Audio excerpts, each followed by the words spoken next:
병원 복도의 형광등이 너무 밝았다. 강채영은 진료실을 나서며 손에 쥔 서류를 다시 한번 내려다봤다. 알츠하이머병 초기. 검은 잉크로 또렷하게 인쇄된 5글자가 시야를 가득 채웠다. 강채영 씨, 괜찮으세요? 간호사의 목소리에 고개를 들었다. 젊은 간호사가 걱정스러운 표정으로 자신을 바라보고 있었다. 채영은 억지로 미소를 지어 보였다. 네, 괜찮아요. 거짓말이었다. 하나도 괜찮지 않았다.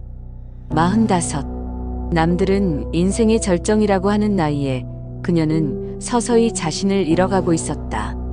아니, 어쩌면 이미 잃어버린 것을 이제야 깨달은 것인지도 몰랐다.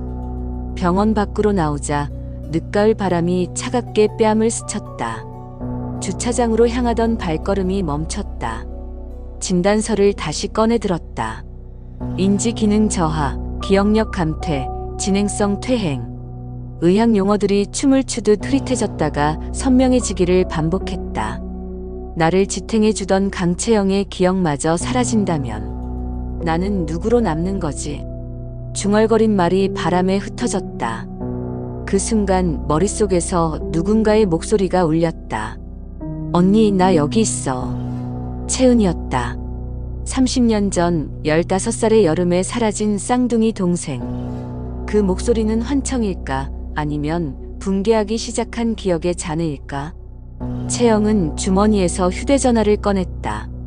화면에 뜬 시간은 오후 3시 27분. 그리고 그 아래 어제 자신이 설정해둔 알람 메모가 떠올랐다.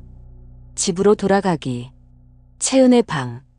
언제 이런 메모를 남겼는지 기억나지 않았다. 하지만 이상하게도 그 메모를 본 순간 가야 한다는 강렬한 충동이 온몸을 지배했다.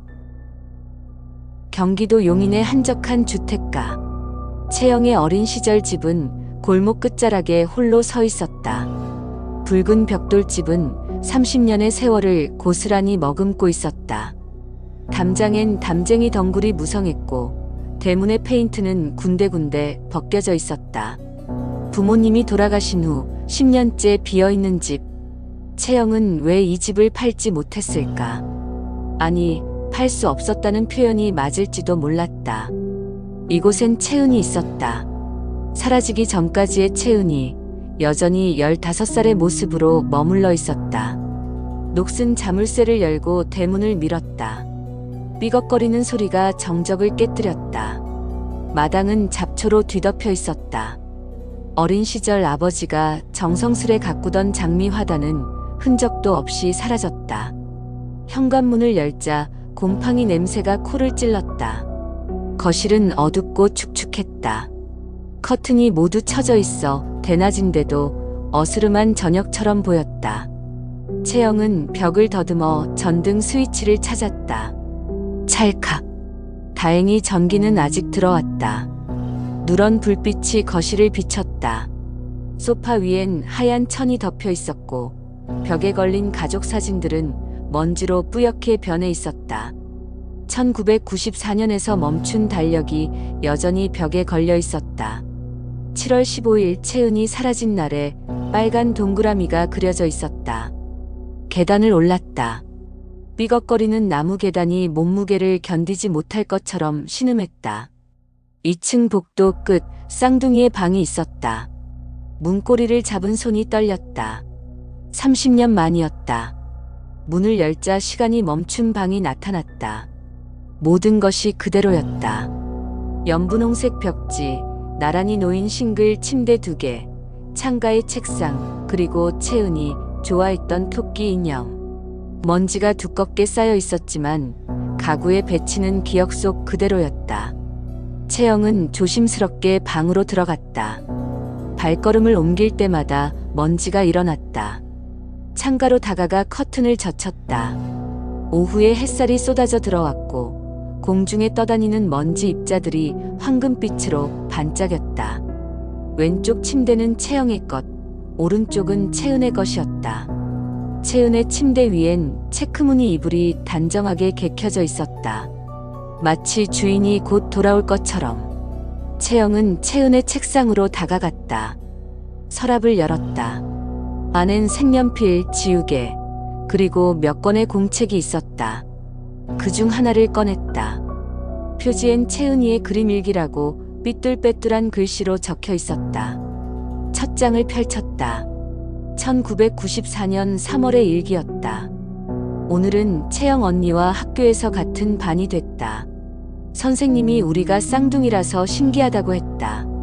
근데 나는 언니와 같은 반인 게 싫다. 언니는 나보다 공부도 잘하고 친구도 많다.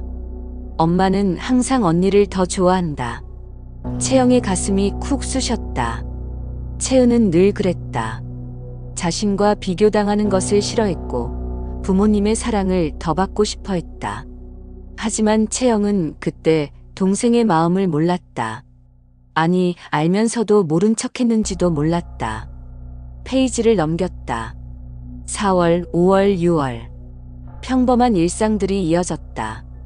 그런데 7월에 가까워질수록 일기의 내용이 이상해지기 시작했다. 요즘 이상한 꿈을 꾼다. 거울 속에 내가 아닌 다른 사람이 있다. 그 사람이 나를 보고 웃는다. 무섭다. 채영 언니가 이상하다. 밤에 내 침대 옆에 서서 나를 보고 있었다. 언니한테 물어봤더니 그런 적 없다고 한다. 내가 꿈을 꾼 걸까? 그리고 7월 14일, 사라지기 하루 전의 일기. 내 방에 누가 있어. 글씨체가 달랐다. 평소에 둥글둥글한 채은의 글씨가 아니라 날카롭고 각진 글씨였다. 그 옆엔 그림이 그려져 있었다. 검은 크레파스로 마구 칠한 사람 형체. 얼굴은 없었다. 그저 검은 그림자만이 페이지를 가득 채우고 있었다. 채영은 침대 밑을 들여다봤다. 먼지 속에서 무언가가 반짝였다. 손을 뻗어 잡아당겼다. 또 다른 그림 일기장이었다. 표지엔 아무것도 적혀 있지 않았다. 첫 페이지를 펼치는 순간 숨이 멎을 뻔했다. 그것은 채은의 일기가 아니었다. 채영 자신의 일기였다. 하지만 이런 일기를 쓴 기억은 없었다. 아니, 정확히는 기억할 수 없었다. 1994년 7월 1일. 채은이 점점 나를 닮아간다. 아니, 내가 채은을 닮아가는 걸까? 거울을 볼 때마다 헷갈린다. 나는 누구고 채은은 누구인가? 7월 5일. 엄마가 나를 채은이라고 불렀다. 정정하려다가 그만뒀다. 어쩌면 나는 정말 채은인지도 모른다. 7월 10일. 오늘 깨달았다. 우리는 하나였다. 처음부터 둘이 아니라 하나였다. 그런데 억지로 둘로 나뉜 것이다. 다시 하나가 되어야 한다. 마지막 페이지. 7월 15일자 일기. 오늘 결정했다. 둘 중 하나는 사라져야 한다. 그래야 완전해질 수 있다. 채은아, 미안해. 하지만 이게 우리를 위한 거야. 채영의 손이 떨렸다. 일기장이 바닥에 떨어졌다. 그 순간 머릿속에서 날카로운 비명 소리가 울렸다. 안 돼. 언니 안 돼. 채은의 목소리였다. 그리고 눈앞에 깨진 거울 파편들이 흩날렸다. 피가 튀었다. 누군가 쓰러지는 소리. 그리고 채영은 머리를 감싸 쥐었다. 기억인지 환각인지 알 수 없는 이미지들이 파편처럼 스쳐 지나갔다. 욕실, 깨진 거울, 피, 그리고 바닥에 쓰러진 누군가의 모습. 이건 뭐지? 무릎을 꿇고 주저앉았다. 심장이 미친 듯이 뛰었다. 이것은 단순한 환각이 아니었다. 묻혀있던 기억이 알츠하이머로 인해 느슨해진 빗장 사이로 새어나오고 있었다. 채영은 떨리는 손으로 휴대전화를 꺼냈다. 주소록에서 한 번호를 찾았다. 이현우 박사. 자신의 주치의였다. 여보세요, 이 박사님? 저 강채영입니다. 지금 제가 옛날 집에 있는데요. 이상한 일이. 제가 기억하지 못하는 일들이. 전화기 너머로 이현우의 차분한 목소리가 들려왔다. 채영 씨, 진정하세요. 지금 어디에 계신가요? 제가 지금 가겠습니다. 용인이요. 제 어린 시절 집. 채은이 사라진 그 집이요. 알겠습니다. 주소를 보내주세요. 그리고 채영 씨, 혼자 아무것도 하지 마세요. 제가 도착할 때까지 기다리세요. 전화를 끊고 채영은 방을 둘러봤다. 30년 동안 멈춰있던 이 방이 이제 비밀을 토해내기 시작했다. 그리고 그녀는 직감했다. 자신이 완전히 기억을 잃기 전에 반드시 진실을 찾아야 한다고. 창밖으로 해가 기울고 있었다. 붉은 노을이 방 안을 물들였다. 채은의 토끼 인형이 침대 위에서 그녀를 바라보고 있었다. 검은 단추 눈이 마치 무언가를 말하려는 것처럼 반짝였다. 그때였다. 복도에서 발소리가 들렸다. 분명 혼자 왔는데. 채영은 숨을 죽였다. 발소리는 점점 가까워졌다. 그리고 문 앞에서 멈췄다. 똑똑. 누군가 문을 두드렸다. 채영아, 나야. 들어가도 될까? 채영의 온몸이 얼어붙었다. 그 목소리는 채은이었다. 채영아, 나야. 들어가도 될까? 문 밖의 목소리가 다시 들려왔다. 채영은 떨리는 다리로 일어섰다. 손잡이를 잡은 손에 땀이 배었다. 천천히 문을 열었다. 이현우였다. 이 박사님? 채영의 목소리가 갈라졌다. 안도감과 실망감이 동시에 밀려왔다. 이현우는 걱정스러운 표정으로 그녀를 바라봤다. 괜찮으세요? 전화 받고 바로 왔습니다. 목소리가 너무 불안해 보여서. 방금 채은이 목소리를 들었어요. 분명히. 이현우가 조심스럽게 방으로 들어왔다. 그의 시선이 바닥에 떨어진 일기장들과 흐트러진 방을 훑었다. 채영 씨, 잠시 앉으세요. 물 좀 드릴게요. 그는 가방에서 생수병을 꺼내 건넸다. 채영은 떨리는 손으로 물을 받아 마셨다. 차가운 물이 목을 타고 내려가자 조금 진정이 됐다. 이 박사님, 저 미치는 건가요? 아니에요. 하지만 이현우는 잠시 말을 멈췄다. 그리고 신중하게 말을 이었다. 알츠하이머는 단순히 기억을 잃는 병이 아닙니다. 때로는 없던 기억을 만들어내기도 하고 과거와 현재를 혼동하기도 해요. 그리고 정체성마저 흔들 수 있습니다. 자신이 누구인지, 무엇이 진짜 기억인지 구분하기 어려워질 수 있어요. 채영은 벽에 기대어 앉았다. 이현우는 그녀 옆에 조심스럽게 자리를 잡았다. 제가 본 것들이, 이 일기들이 모두 망상일 수도 있다는 거죠? 그럴 수도 있고 아닐 수도 있습니다. 중요한 건 객관적으로 확인하는 거예요. 혼자서 판단하려 하지 마세요. 이현우가 바닥에 일기장을 집어들었다.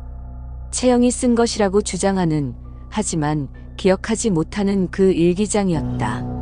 이건 정말 채영 씨가 쓴 건가요? 모르겠어요.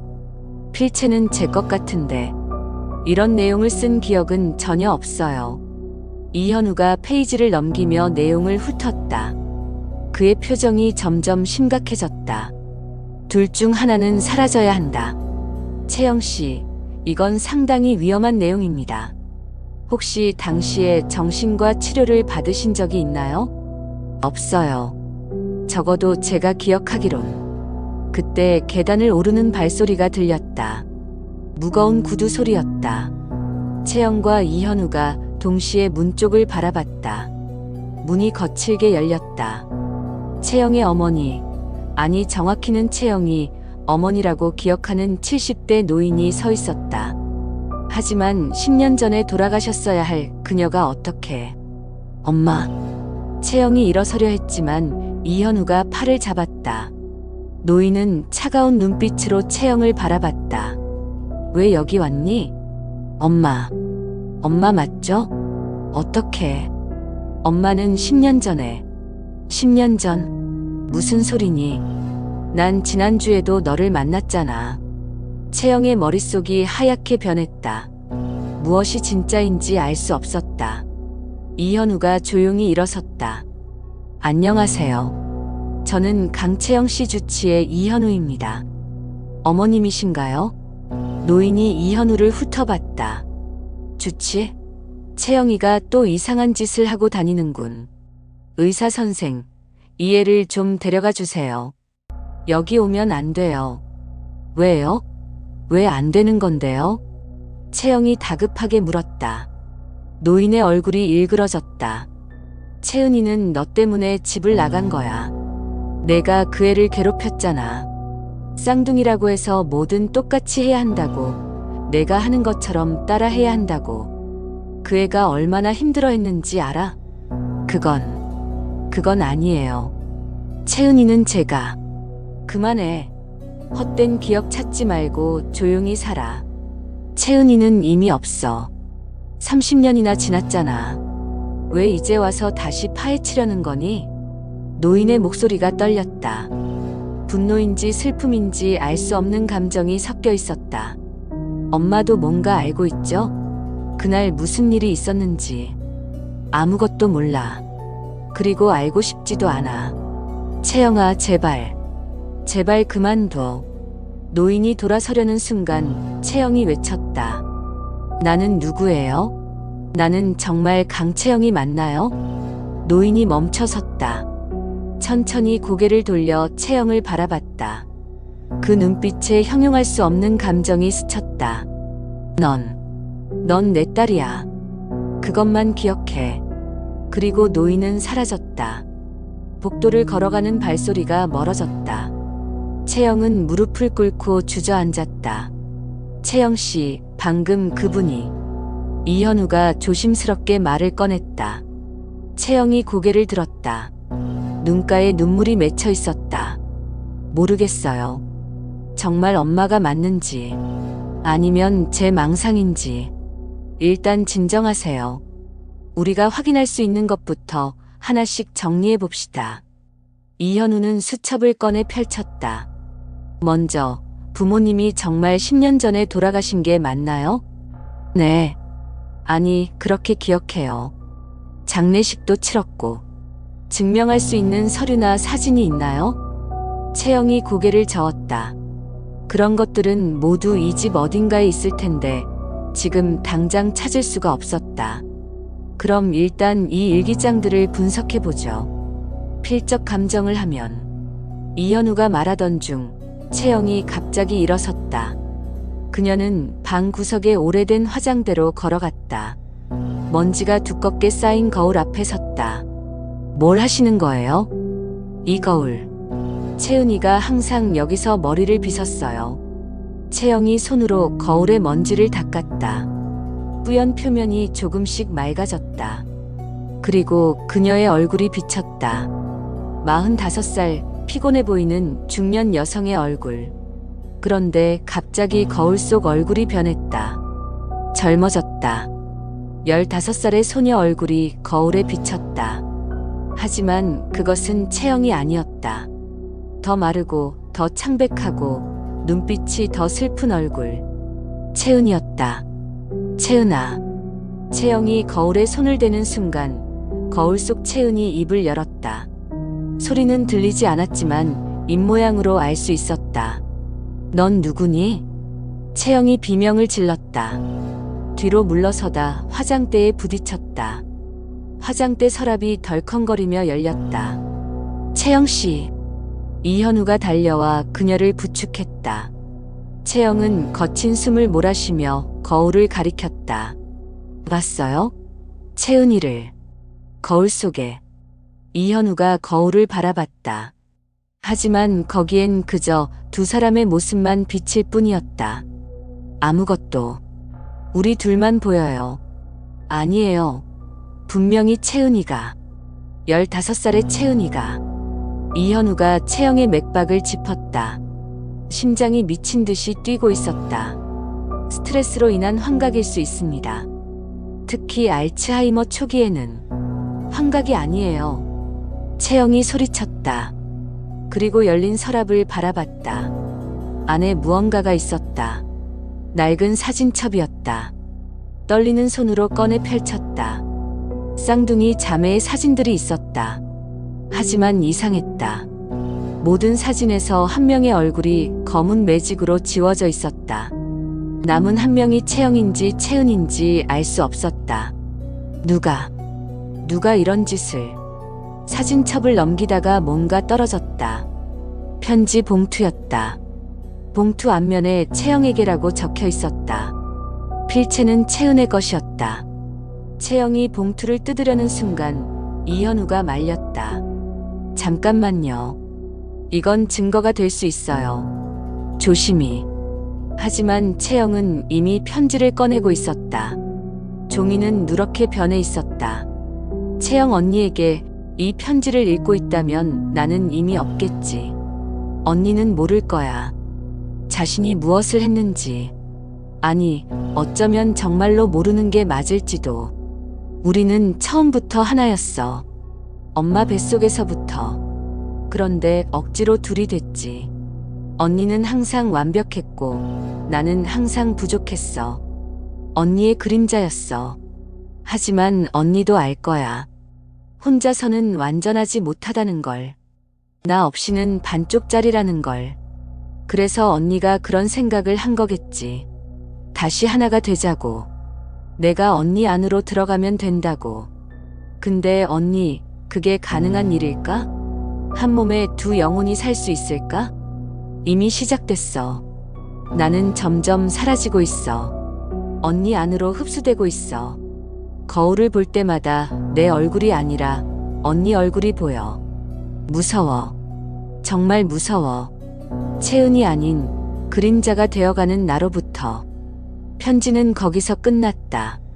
채영의 손이 멈출 수 없이 떨렸다. 이건 뭐예요? 채영이 이현우를 바라봤다.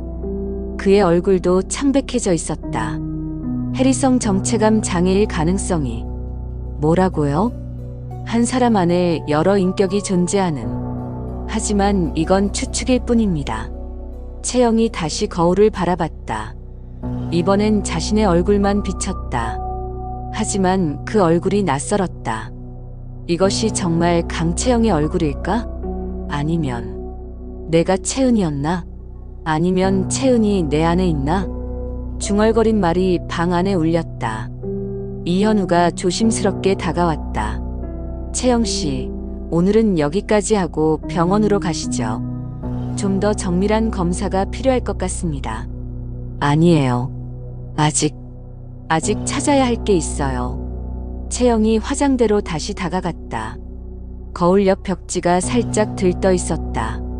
손톱으로 긁어내자 벽지가 벗겨졌다. 그 안에 작은 구멍이 있었다. 뭔가 숨겨둔 흔적이었다. 손가락을 넣어 더듬거리자 차가운 금속이 만져졌다. 꺼내보니 낡은 열쇠였다. 노쇠로 만든 오래된 열쇠. 손잡이 부분에 작은 글씨가 새겨져 있었다. 지하실이요? 이현우가 물었다. 채영이 고개를 끄덕였다. 이 집에 지하실이 있어요. 하지만 늘 잠겨 있었죠. 부모님이 절대 들어가지 말라고. 그럼 그 지하실에 사건 당시의 진실이 있을지도 몰라요. 채영이 열쇠를 꽉 쥐었다. 이 열쇠가 모든 것을 밝혀줄 것이라는 기대감이 들었다. 하지만 동시에 무서웠다. 그 진실이 자신을 완전히 파괴할 수도 있다는 예감이 들었다. 같이 가주실래요? 채영이 이현우를 바라봤다. 그가 고개를 끄덕였다. 물론이죠. 하지만 채영씨, 준비는 되셨나요? 어떤 진실이 나와도 모르겠어요. 하지만 이대로 모른 채 기억을 잃어버릴 순 없어요. 제가 누구인지, 채은이가 어디로 갔는지 알아야 해요. 창밖은 어느새 어둑해져 있었다. 낡은 집은 더욱 음산해 보였다. 지하실로 가는 계단은 부엌 옆 작은 문 너머에 있었다. 30년 동안 열리지 않았을 그 문이 이제 열리려 하고 있었다. 채영과 이현우는 방을 나섰다. 복도를 걸으며 채영은 생각했다. 이 열쇠가 열어줄 문 너머에는 무엇이 있을까? 그리고 그것을 마주한 후에도 자신은 여전히 강채영일 수 있을까? 아니면 처음부터 강채영은 없었던 것일까? 지하실로 내려가는 계단 앞에서 채영이 멈춰 섰다. 낡은 나무 문에는 거미줄이 켜켜이 쌓여 있었다. 열쇠 구멍은 녹슬어 있었지만 형태는 온전했다. 잠깐만요. 이현우가 채영의 어깨를 잡았다. 그 전에 보여드리고 싶은 게 있어요. 위층 다락방에 제가 그렸던 그림이 있을 거예요. 그림이요? 사건 직후에 그렸던. 경찰이 망상이라고 치부했던 그림이요. 채영은 몸을 돌려 계단을 올랐다. 이현우가 뒤따랐다. 다락방으로 가는 좁은 계단은 2층 복도 끝에 있었다. 천장에 작은 문을 밀어 올리자 먼지가 쏟아져 내렸다. 다락방은 창고처럼 어수선했다. 오래된 가구들과 상자들이 무질서하게 쌓여 있었다. 채영은 구석으로 걸어가 먼지 덮인 천을 걷어냈다. 캔버스 여러 개가 벽에 기대어 있었다. 이거예요. 그녀가 하나를 들어 올렸다. 가로 80cm, 세로 100cm 정도의 유화였다. 어둠에 잠긴 방을 그린 그림이었다. 방 중앙엔 빈 의자가 하나 놓여 있었고 창밖으로는 희미한 달빛이 들어왔다. 하지만 가장 눈에 띄는 건 창밖에 서 있는 사람의 뒷모습이었다. 검은 실루엣으로만 표현된 그 인물은 방 안을 들여다보고 있는 것처럼 보였다. 이상하네요. 이현우가 그림을 자세히 들여다봤다. 뭐가요? 이 구도. 전문가가 그린 것 같은데요. 채영 씨가 미술을 전공하셨나요? 그림 복원 전문가였어요. 일하다가 알츠하이머 진단받고 그만뒀지만 이현우가 스마트폰 플래시를 켜서 그림을 비췄다. 오래된 유화의 표면에 미세한 균열이 보였다. 잠깐 이것 좀 보세요. 그가 가리킨 곳은 창밖 인물의 머리 부분이었다. 검은 물감 아래로 다른 색이 비치고 있었다. 밑에 다른 그림이 있는 것 같아요. 덧칠한 거죠? 채영이 그림을 더 가까이 들여다봤다. 기억이 흐릿하게 떠올랐다. 맞아요. 처음엔 다르게 그렸는데 나중에 덧칠했어요. 왜 그랬는지는 복원할 수 있을까요? 원래 그림을. 채영이 고개를 끄덕였다. 간단한 X선 촬영이면 돼요. 아니면. 그녀는 다락방을 둘러보다가 오래된 의료용 램프를 발견했다. 자외선 램프였다. 이걸로도 어느 정도는 볼 수 있어요. 램프를 켜자 보라색 빛이 그림을 비쳤다. 그리고 놀라운 일이 일어났다. 검은 실루엣 아래에서 다른 이미지가 떠올랐다. 얼굴이 있었다. 선명하지는 않았지만 분명 사람의 얼굴이었다. 그리고 그 얼굴은 박진호 아저씨. 채영의 입에서 이름이 튀어나왔다. 누구예요? 이웃집 아저씨였어요. 부모님 친구이기도 했고 채은이랑 저를 예뻐해 주셨죠. 지금은 어디 계신가요? 모르겠어요. 사건 직후에 이사 가셨다고 들었는데. 이현우가 그림을 사진으로 찍었다. 이 사람이 사건과 관련이 있을 수도 있겠네요. 창밖에서 방을 들여다보고 있다는 건 감시하고 있었다는 뜻일까요? 채영이 물었다. 하지만 이현우는 다른 가능성을 제시했다. 아니면 목격자였을 수도 있죠. 무언가를 봤지만 말하지 못한. 그때 채영의 시선이 그림 아래쪽으로 향했다. 의자 아래 바닥에 뭔가 그려져 있었다. 자외선 아래에서만 보이는 글씨였다. 이중벽. 뭐라고요? 여기 이중벽이라고 적혀 있어요. 제가 쓴 것 같은데. 채영이 갑자기 일어섰다. 쌍둥이 방. 쌍둥이 방에 이중벽이 있어요. 어렸을 때 채은이랑 비밀 공간을 만들었었는데 두 사람은 다시 2층으로 내려갔다. 쌍둥이 방으로 들어간 채영은 벽을 두드리기 시작했다. 똑똑똑. 단단한 소리가 났다. 똑똑똑. 또 단단한 소리. 그런데 퉁. 다른 소리가 났다. 비어있는 소리였다. 채영이 벽지를 조심스럽게 벗겼다. 그 아래 작은 틈이 보였다. 손가락을 넣어 당기자 벽의 일부가 열렸다. 숨겨진 공간은 생각보다 컸다. 가로 세로 50cm, 깊이 30cm 정도의 공간이었다. 그 안에는 먼지 쌓인 상자가 하나 있었다. 채영이 떨리는 손으로 상자를 꺼냈다. 나무로 만든 오래된 상자였다. 뚜껑에는 C라는 이니셜이 새겨져 있었다. 채은의 이니셜이었다. 열어보세요. 이현우가 조용히 말했다. 채영이 뚜껑을 열었다. 안에는 일기장 3권과 사진 몇 장, 그리고 작은 카세트 테이프가 있었다. 채영은 먼저 일기장을 집어들었다. 표지에는 1994라고 적혀 있었다. 첫 페이지를 펼쳤다. 1994년 1월 1일. 새해가 됐다. 올해는 모든 걸 바꿀 거다. 더 이상 강채은으로 살고 싶지 않다. 채영 언니의 그림자로 살고 싶지 않다. 페이지를 넘겼다. 1월 15일. 완벽한 계획을 세웠다. 나는 사라질 거고 다른 사람이 될 거다. 새로운 이름, 새로운 정체성. 아무도 날 찾을 수 없을 거다. 2월 3일. 박진호 아저씨가 도와준다고 했다. 아저씨는 내 마음을 이해해준다. 부모님이 얼마나 날 억압하는지, 채영과 비교당하는 게 얼마나 고통스러운지. 이현우가 채영의 어깨 너머로 일기를 읽었다. 박진호 씨가 계획에 관여했군요. 채영은 계속 읽었다. 3월 20일. 연습을 시작했다. 채영 언니처럼 말하고, 걷고, 웃는 연습. 거울 앞에서 몇 시간씩 연습한다. 완벽해야 한다. 아무도 눈치채지 못할 정도로. 4월 11일. 오늘 엄마를 속였다. 채영 언니 교복을 입고 언니인 척했다. 엄마는 전혀 눈치채지 못했다. 심지어 오늘 유난히 밝아 보인다고 했다. 우스웠다.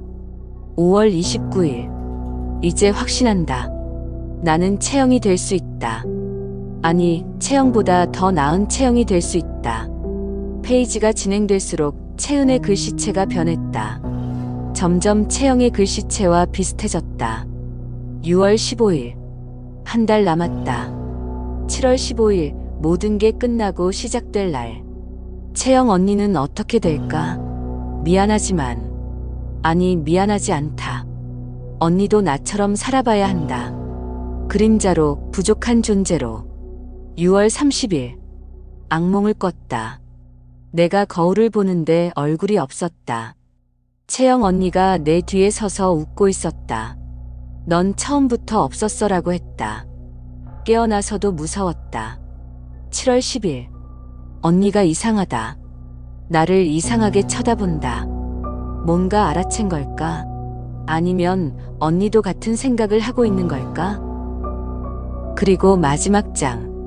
7월 14일자 일기. 내일이다. 모든 준비는 끝났다. 박진호 아저씨가 차를 준비해뒀다. 새로운 신분증도 만들었다. 강수진. 내 새 이름이다. 근데 이상한 일이 있었다. 오늘 채영 언니가 내게 와서 말했다. 우리 하나가 되자. 무슨 뜻인지 물었더니 언니가 웃었다.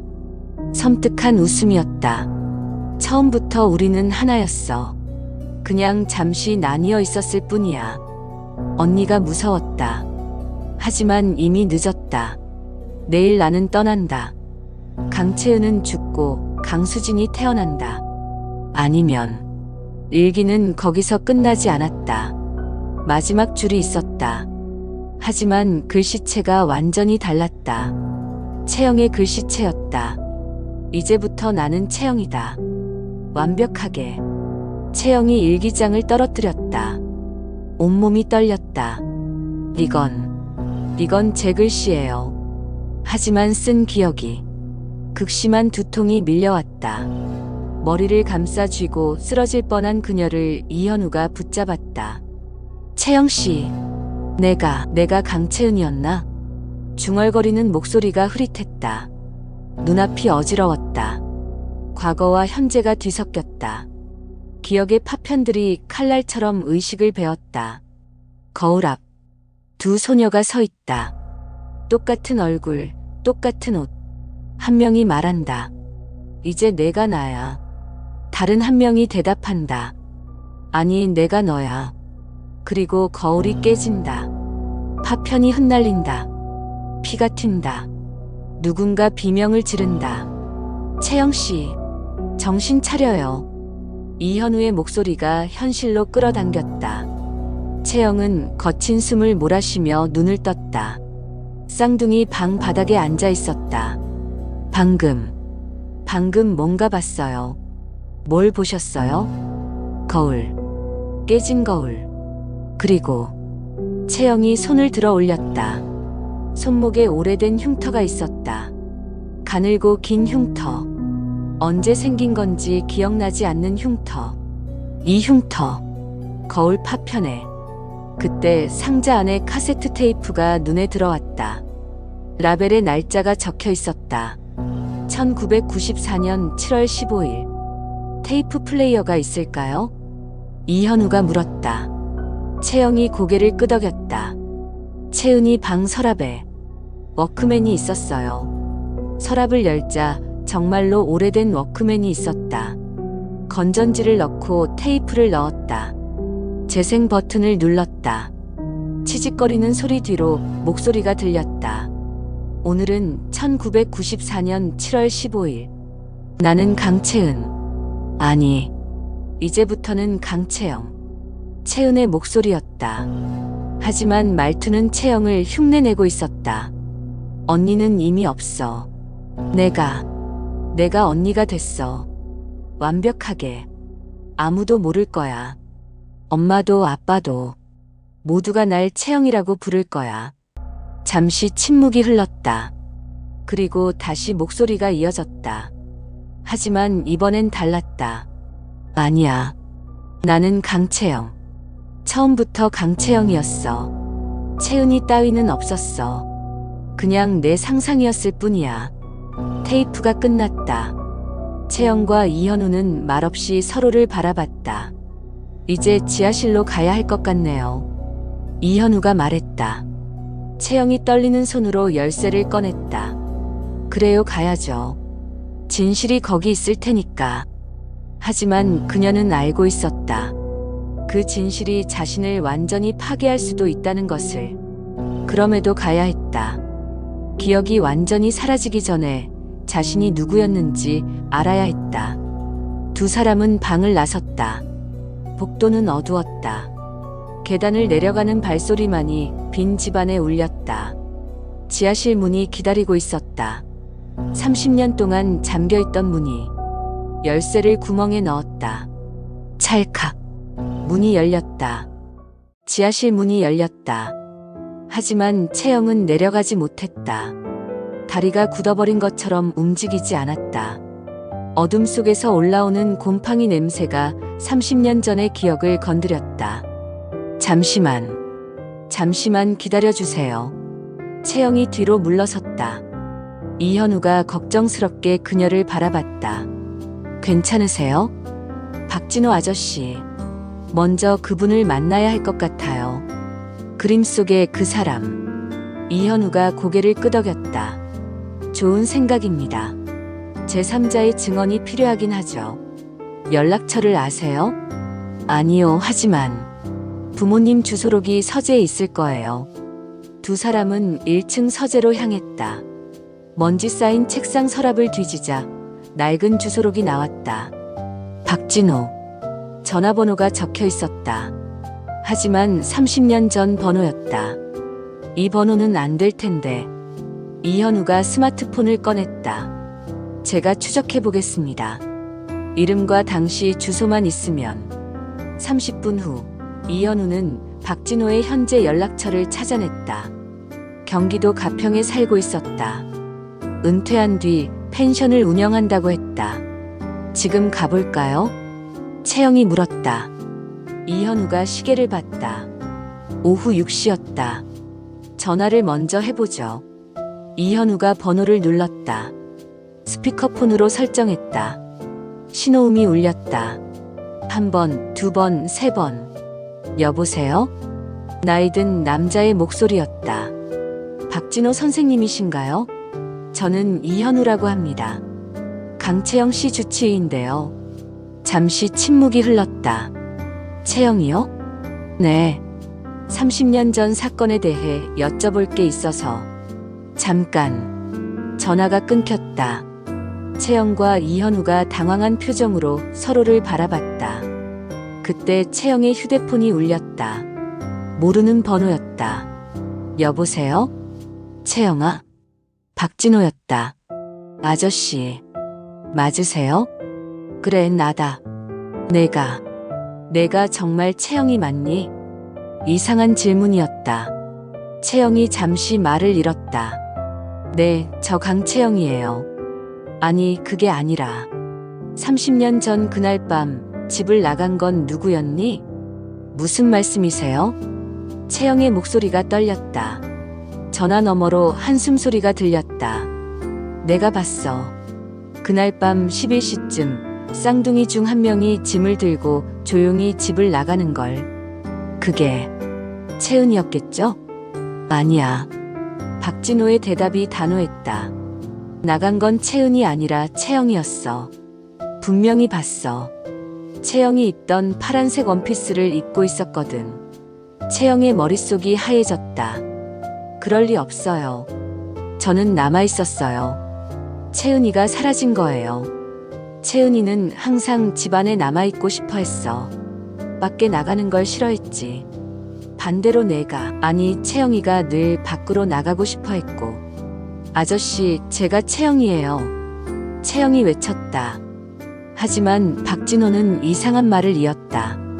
그래, 내가 채영이라면 그날 밤 내가 준 것을 기억하겠네. 뭘 줬는지 말해봐. 채영이 입을 다물었다. 기억나지 않았다. 아무것도. 몰라요. 기억이 안 나요. 지도였어. 서울로 가는 지도. 그리고 가짜 신분증. 강수진이라는 이름으로 만든. 그건 채은이한테 준 거잖아요. 일기에 그렇게. 일기. 박진호의 목소리가 날카로워졌다. 무슨 일기? 채은이 일기요. 아저씨가 도와준다고 새로운 신분으로. 채은이는 일기 같은 거 안 썼어. 글쓰기를 싫어했거든. 일기를 쓴 건 항상 채영이었지. 이현우가 채영의 손을 잡았다. 그녀가 무너질 것 같았기 때문이다. 아저씨, 직접 만나서 이야기할 수 있을까요? 이현우가 대신 물었다. 내일 오전에 오세요. 주소 보내드릴게요. 전화가 끊겼다. 채영은 바닥에 주저앉았다. 말이 안 돼요. 제가 채영이 맞아요. 그림도 그리고 복원 일도 했고. 채영 씨, 진정하세요. 이현우가 그녀를 부축해 소파에 앉혔다. 하지만 생각해 보세요. 만약 채은 씨가 정말로 채영 씨가 되려고 했다면 그림 그리는 것도 배웠을 거예요. 그럴 수 없어요. 저는. 채영이 말을 멈췄다. 갑자기 이상한 충동이 들었다. 2층으로 올라가 쌍둥이 방으로 들어갔다. 이현우가 따라왔다. 채영은 옷장을 열었다. 30년 전 옷들이 그대로 걸려 있었다. 그 중에서 하나를 꺼냈다. 흰색 블라우스와 체크무늬 스커트. 채은이 즐겨 입던 교복이었다. 뭘 하시는 거예요? 이현우가 물었지만 채영은 대답하지 않았다. 옷을 들고 거울 앞에 섰다. 그리고 옷을 몸에 대어봤다. 맞았다. 30년이 지났는데도 이상하게 딱 맞을 것 같았다. 입어봐야겠어요. 채영 씨? 채영은 이현우를 밖으로 내보냈다. 그리고 옷을 갈아입었다. 블라우스에 단추를 채우고 스커트를 입었다. 거울을 봤다. 15살 소녀가 거기 있었다. 아니, 45살의 여자가 15살 소녀의 옷을 입고 있었다. 하지만 이상하게 어색하지 않았다. 채은아. 거울을 보며 말했다. 자신도 모르게 말투가 바뀌었다. 언니, 나 예쁘지? 이 옷 나한테 더 잘 어울려. 채영의 입에서 채은의 목소리가 나왔다.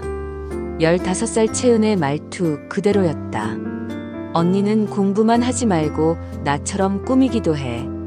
그래야 남자친구도 생기지. 웃음이 터져 나왔다. 채은의 웃음이었다. 까르르 하고 웃는 맑은 웃음. 문이 열렸다. 이현우가 충격에 빠진 얼굴로 서 있었다. 채영 씨, 지금 뭘? 어머, 이현우 오빠. 채영이, 아니 채은이 그를 바라봤다. 오빠도 내가 예쁘다고 생각해? 채영 언니보다. 이현우가 조심스럽게 다가왔다. 채영 씨, 정신 차리세요. 당신은 채영이에요. 아니야. 채영이 소리쳤다. 그리고 갑자기 웃었다. 농담이에요. 그냥 따라 해본 거예요. 채은이를. 하지만 이현우의 표정은 여전히 심각했다. 알츠하이머가 진행되면서 인격 전이가 일어나고 있는 것 같습니다. 과거의 기억과 현재의 정체성이 뒤섞이면서 인격 전이? 억압된 기억이나 트라우마가 다른 인격으로 표출되는 거예요. 특히 쌍둥이의 경우. 채영이 거울을 다시 봤다. 거울 속 자신이 낯설었다. 이 얼굴은 누구의 얼굴일까? 채영? 채은? 그때 휴대폰이 울렸다. 박진호였다. 여보세요? 하나 더 말해둘 게 있어. 그날 밤 집을 나간 애가 뭐라고 했는지 알아? 뭐라고 했는데요? 이제 자유야. 더 이상 채영이 아니어도 되라고 했어. 전화가 끊겼다. 채영의 손에서 휴대폰이 떨어졌다. 더 이상 채영이 아니어도. 중얼거렸다. 그리고 갑자기 일어섰다. 나가야 해요. 어디로요? 몰라요. 그냥 나가야 해요. 채은이처럼. 그날 밤처럼. 채영이 방을 나가려 했다. 이현우가 붙잡았다. 안 돼요. 이성적으로 생각하세요. 나요. 채영이 팔을 뿌리쳤다. 그리고 계단을 뛰어내려갔다. 현관문을 열고 밖으로 나갔다. 이현우가 뒤따랐다. 채영 씨. 하지만 채영은 이미 골목 끝으로 사라지고 있었다. 이현우가 집으로 돌아왔을 때는 밤 9시가 넘어 있었다. 채영을 찾을 수 없었다. 전화도 받지 않았다. 집은 텅 비어 있었다. 아니, 그렇게 보였다. 하지만 2층에서 소리가 났다. 발소리였다. 채영 씨? 이현우가 계단을 올랐다. 쌍둥이 방 문이 열려 있었다. 안으로 들어갔다. 채영이 있었다. 아니, 누군가 있었다. 창가에 서서 밖을 보고 있었다. 이현우가 다가갔다. 채영 씨, 괜찮으세요? 그녀가 돌아봤다. 채영이었다. 하지만 뭔가 달랐다. 표정이, 눈빛이, 미소가. 이현우 씨. 목소리도 달랐다. 더 낮고 더 차분했다. 저한테 전화가 왔어요. 아주 이상한 전화가. 무슨 전화요? 그녀가 휴대폰을 보여줬다. 화면에 발신자 이름이 떴다. 강채영. 제 번호로 전화가 왔어요. 그리고 이렇게 말했죠. 그녀가 음성 메시지를 재생했다. 채영의 목소리가 흘러나왔다. 아니, 채은의 목소리였을까? 나는 채은이에요. 이제 돌아갈게요. 30년 만에. 그동안 채영 언니 노릇하느라 힘들었어요. 이제 진짜 나로 살래요. 메시지가 끝났다. 이현우가 그녀를 바라봤다. 그럼 당신은? 몰라요. 그녀가 대답했다. 저도 모르겠어요. 제가 누군지. 하지만 하나는 확실해요. 뭐가요? 방금 전화한 그 사람, 그게 누구든 이제 돌아오지 않을 거예요. 창밖은 어두웠다. 가로등 불빛만이 텅 빈 골목을 비추고 있었다. 그리고 멀리서 누군가 걸어가는 소리가 들렸다. 점점 멀어지는 발소리. 이현우가 다시 전화를 걸었다. 채영의 번호로. 하지만 이미 꺼져 있었다. 경찰에 신고해야. 안 돼요. 그녀가 말했다. 그냥 놔두세요. 그게 맞는 것 같아요. 그녀는 다시 창밖을 바라봤다. 마치 30년 전 그날 밤처럼 누군가 떠나는 것을 지켜보듯이. 이제 지하실로 가야겠어요. 그녀가 말했다. 혼자요? 네. 이건 제가 혼자 해결해야 할 일이에요. 그녀는 열쇠를 꺼내 들었다. 30년 동안 잠겨있던 문을 열 열쇠. 그리고 어쩌면 모든 진실을 묻어둘 열쇠. 휴대폰이 다시 울렸다. 이번엔 박진호였다. 채영아? 아니, 너는 누구니? 박진호의 목소리가 떨렸다. 방금 나한테 이상한 애가 찾아왔어. 내가 30년 전에 준 지도를 들고, 강수진이라는 신분증을 들고. 그런데 그 애가 하는 말이 뭐라고 했어요? 저 이제 집에 가요. 30년 만에 진짜 집으로라고 했어. 전화가 끊겼다. 방 안에는 정적만이 흘렀다.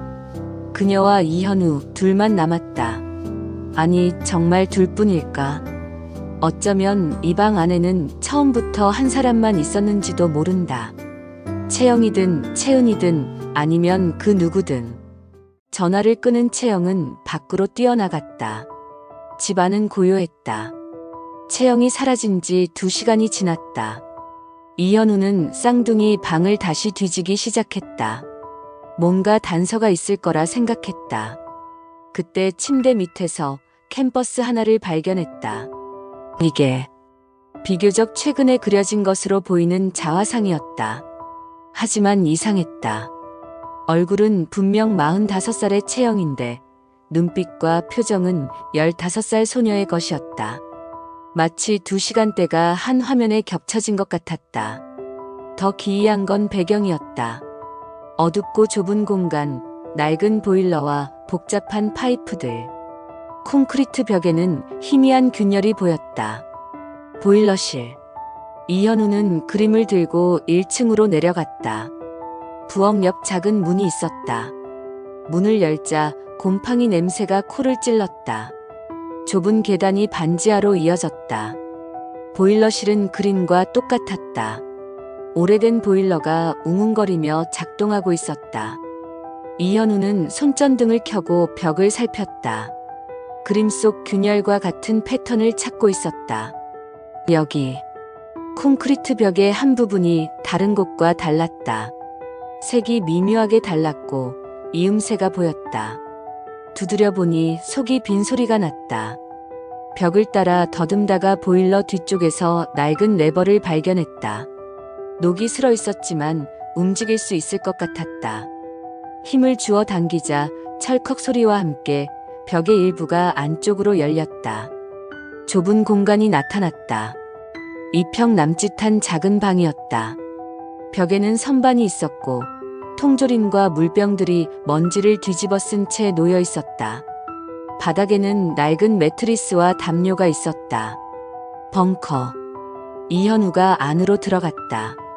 구석에 작은 책상이 있었다.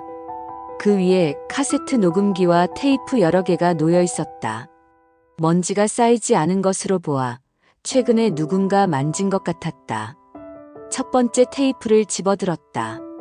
1994년 7월 16일이라고 적혀 있었다. 사건 다음 날이었다. 녹음기에 넣고 재생 버튼을 눌렀다. 치직거리는 소리 후에 떨리는 목소리가 들렸다. 나는 살아있다. 모두가 채은이 사라졌다고 생각하겠지만 사실은 목소리가 멈췄다. 울음소리가 들렸다. 채영이 죽었다. 내가, 아니 우리가. 모르겠다. 거울이 깨지고 피가 나고 채영이 쓰러졌다. 나는 채영이 되기로 했다. 그래야만 했다. 두 번째 테이프. 1994년 7월 20일. 엄마가 날 채영이라고 부른다. 아빠도 그렇다. 아무도 눈치채지 못한다. 완벽해. 나는 이제 채영이다. 하지만 밤에 거울을 보면 채영이 보인다. 죽은 채영이 날 보며 웃는다. 넌 영원히 나야라고 말하는 것 같다. 세 번째 테이프. 1994년 8월 15일. 한 달이 지났다. 이제 익숙해졌다. 채영의 말투, 걸음걸이, 습관. 모든 게 자연스러워졌다. 아니, 어쩌면 처음부터 이게 나였는지도. 채영의 시체는 여기 있다. 이 벙커에. 아무도 모를 거다. 영원히. 네 번째 테이프. 날짜가 없었다. 대신 진실이라고 적혀 있었다. 이현우가 테이프를 넣었다. 이번엔 다른 목소리였다. 늙고 지친 목소리. 2024년. 아니, 언제인지 모르겠다. 나는 채영으로 30년을 살았다. 아니, 채영이 되었다. 너무 완벽하게 되어서 채은이었다는 걸 잊었다. 기침 소리가 들렸다. 알츠하이머. 웃기는 일이다. 기억을 잃으면서 오히려 진짜 기억이 돌아온다. 나는 채은이었다. 채영을 죽인 채은. 아니다. 그것도 거짓말이다. 목소리가 변했다. 더 절박해졌다. 진실은 우리가 서로를 죽였다는 거다. 채영도 나를 없애려 했고, 나도 채영을 없애려 했다. 그날 밤 거울 앞에서 우리는 싸웠다. 누가 진짜인지, 누가 살아남을지. 거울이 깨졌다. 파편이 날렸다. 피가 튀었다. 그리고 한 명이 쓰러졌다. 누구였을까? 채영? 채은? 이제는 모른다. 살아남은 나는 두 가지 선택이 있었다. 채영이 되거나 채은으로 남거나. 나는 채영을 선택했다. 더 강하고 더 완벽했으니까. 피 섞인 기침 소리가 심해졌다. 나는 이제 채영이라는 감옥에서 탈출할 거야. 30년 동안 이 삶을 훔쳤지만 이제 내 원래 기억이 나를 죽이려 해. 나는 돌아가지 않을 거야. 나간 건 그때 내가 아니었어. 채영이 나갔다. 새로운 삶을 찾아서. 그리고 나는 남았다. 채영으로. 목소리가 점점 약해졌다. 미안해. 채영아. 채은아. 우리 둘 다에게 미안해. 녹음이 끝났다. 이현우는 벙커 구석을 살폈다. 담요 더미가 있었다. 조심스럽게 들어올렸다. 백골이었다. 오래전에 죽은 사람의 뼈. 옆에는 파란색 원피스 조각이 있었다. 박진호가 말한 그 옷이었다. 맙소사. 이현우가 뒷걸음질 쳤다. 그때 발소리가 들렸다. 보일러실 계단을 내려오는 소리였다. 이 박사님? 채영이었다. 아니, 채영의 목소리를 가진 누군가였다. 벙커 입구의 모습을 드러냈다. 얼굴은 채영이었지만 표정은 달랐다.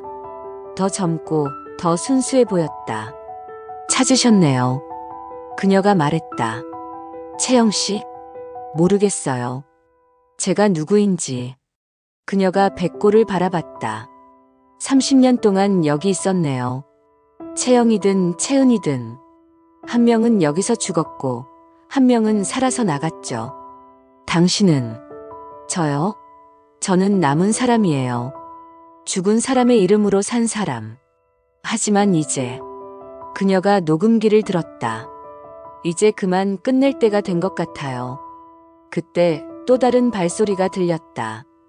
계단에서 누군가 내려오고 있었다. 젊은 여자였다. 얼굴은 채영과 똑같았다. 하지만 15살의 모습이었다. 언니. 소녀가 말했다. 이제 갈 시간이야. 넌. 나는 기억이야. 30년 전의 기억. 이제 자유롭게 해줘. 소녀가 백골을 가리켰다. 저에도 데려갈게. 더 이상 여기 있으면 안 돼. 그리고 소녀는 사라졌다. 마치 처음부터 없었던 것처럼. 벙커 안에는 이현우와 채영만 남았다. 그리고 백골. 30년의 비밀. 경찰을 불러야겠죠. 이현우가 말했다. 네. 채영이 대답했다. 하지만 그녀의 눈빛은 텅 비어 있었다. 마치 모든 기억이, 모든 정체성이 사라진 것처럼. 이 박사님, 제가 누구죠? 그녀가 물었다. 저도 모르겠습니다. 이현우가 솔직하게 대답했다. 하지만 중요한 건 당신이 살아있다는 거예요. 창밖으로 새벽이 밝아오고 있었다. 긴 밤이 끝나가고 있었다.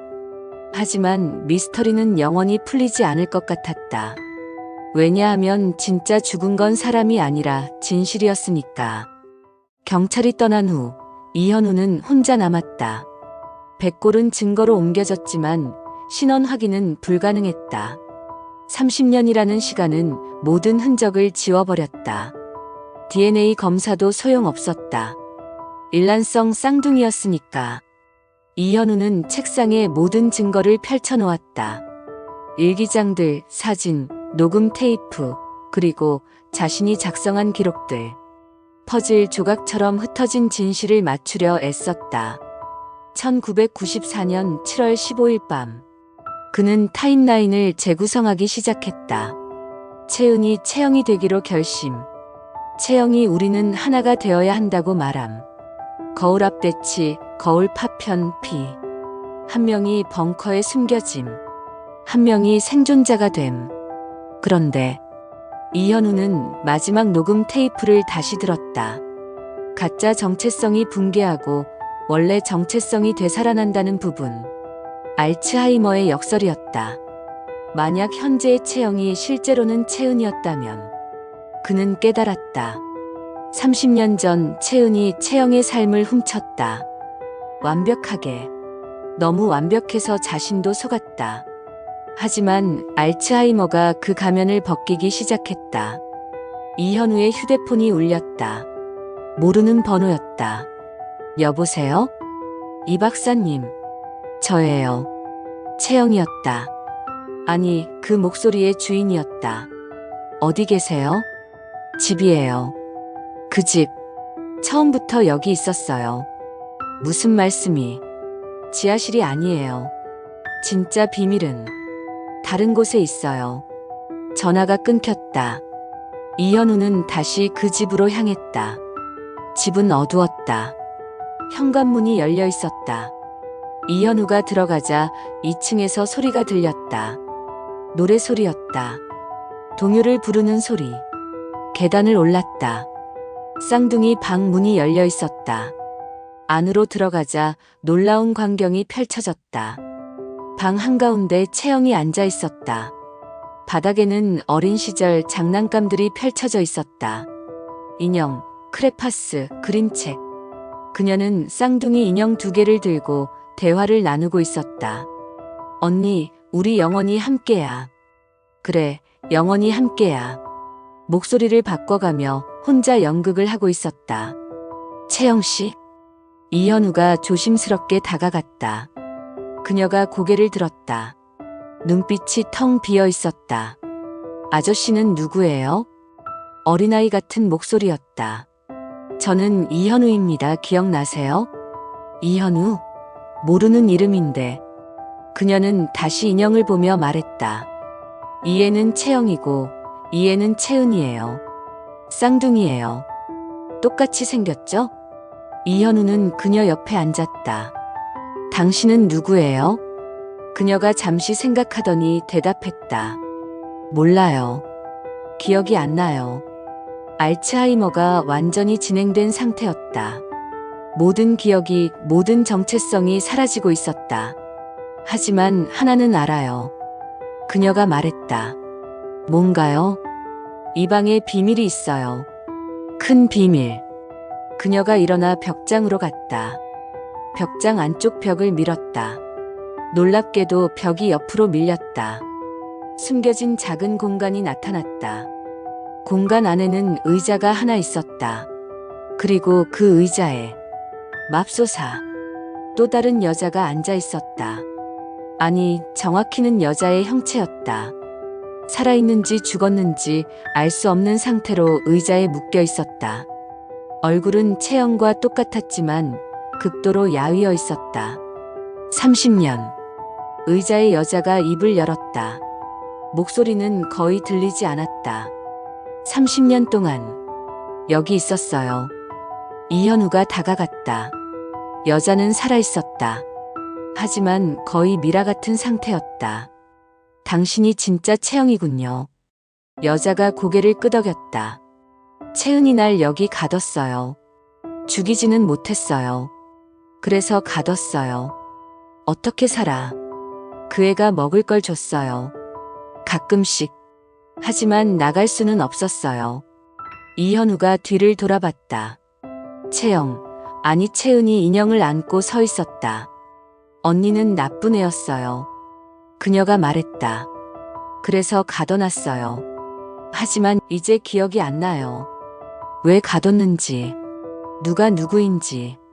30년 전 진실은 이거였군요. 이현우가 말했다. 채은 씨가 채영 씨를 가두고 채영 행세를 했다. 완벽하게. 그리고 진짜 채영 씨는 30년 동안 이 숨겨진 방에 의자에 여자가 웃었다. 끔찍한 웃음이었다. 하지만 이제 와서 무슨 의미가 있나요? 그 애도, 나도 이미 끝났어요. 그녀가 채은을 바라봤다. 넌 이제 아무것도 기억 못하지. 내가 누구였는지도. 채은이 고개를 갸웃거렸다. 언니가 누구예요? 나도 몰라. 이제는 나도 몰라. 진짜 채영이 눈을 감았다. 30년을 이 의자에 앉아 있으면서 나도 잊어버렸어. 내가 정말 채영이었는지, 아니면 그냥 그렇게 믿고 싶었던 건지. 이현우는 두 여자를 번갈아 봤다.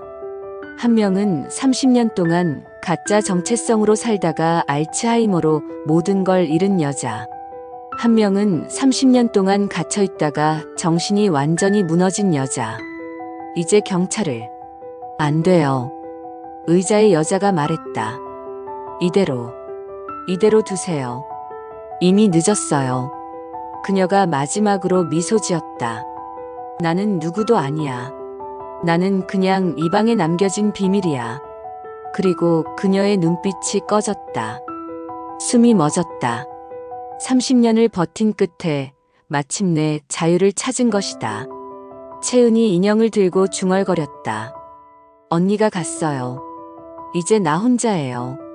하지만 그녀의 눈빛도 텅 비어 있었다. 알츠하이머가 마지막 기억마저 지워버렸다. 이현우는 경찰에 신고했다. 하지만 사건은 미제로 남았다. 누가 누구인지 증명할 방법이 없었다. DNA는 같았고 증언할 사람도 없었다. 생존자는 요양원에 입원했다. 그녀가 채영인지 채은인지는 이제 아무도 모른다. 그녀 자신도 모른다. 가끔 그녀는 거울을 보며 묻는다. 넌 누구니? 하지만 거울 속의 얼굴도 대답하지 못한다. 30년 전 쌍둥이 중 한 명의 육체는 살아남았다. 하지만 두 사람의 정체성은 모두 사라졌다. 영원히 실종된 채로. 어쩌면 처음부터 그들은 하나였는지도 모른다. 억지로 둘로 나뉘었다가 다시 하나가 되려던 존재. 그 과정에서 둘 다 사라져버린. 쌍둥이의 방은 이제 영원히 닫혔다. 하지만 그 안의 비밀은 여전히 살아 숨쉬고 있다. 누군가의 기억 속에서, 혹은 망각 속에서.